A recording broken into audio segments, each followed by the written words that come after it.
নমস্কাৰ বন্ধুসকল আজি আহিছোঁ মই নলবাৰী জিলাৰ সংগীতা বাইদেউৰ ঘৰলৈকে সংগীতা বাইদেউ হ'ল নলবাৰী জিলাৰ আটাইতকৈ পুৰণি আৰু জনপ্ৰিয় বিউটি পাৰ্লাৰ ৰশ্মি ৰেখা বিউটি পাৰ্লাৰৰ স্বত্বাধিকাৰী আৰু এই বিউটি পাৰ্লাৰখন কোভিডৰ আগৰ পৰা কিছু ব্যক্তিগত কাৰণত বন্ধ হৈ আছিল পুনৰ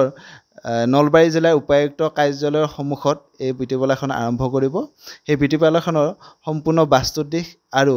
জ্যোতিষশাস্ত্ৰৰ যিখিনি কৰ্ম থাকে সেইখিনি চাবৰ কাৰণে মই আজি বাইদেউৰ ঘৰত আহিছোঁ কিন্তু বাইদেউৰ ঘৰত আহি এটা বাইদেউৰ সৰু ভুল দেখিছোঁ আৰু সেই সৰু ভুলটো মই বাইদেউক দেখুৱাই দিব খুজিছোঁ ভুলটো হ'ল মই কেমেৰাটো আগলৈকে লৈ আহিব কৈছোঁ ভুলটো হ'ল আমি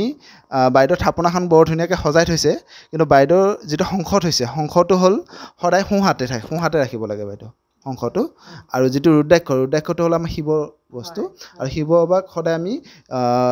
লেফ্ট হেণ্ডেড উত্তৰ পূব দিশত ৰাখিব লাগে আৰু শংখ সদায় অগ্নিকোণত ৰাখিব আৰু ৰুদ্ৰাক্ষটো সদায় আপোনাৰ ঈশান কোণ উত্তৰ পূব দিশত যিহেতু আমাৰ কৈলাশ উত্তৰ পূব দিশত আছে শিৱবাৰ বসতি স্থান হ'ল উত্তৰ পূব সেইকাৰণে ৰুদ্ৰাক্ষটো আপোনাৰ উত্তৰ পূব দিশত ৰাখিব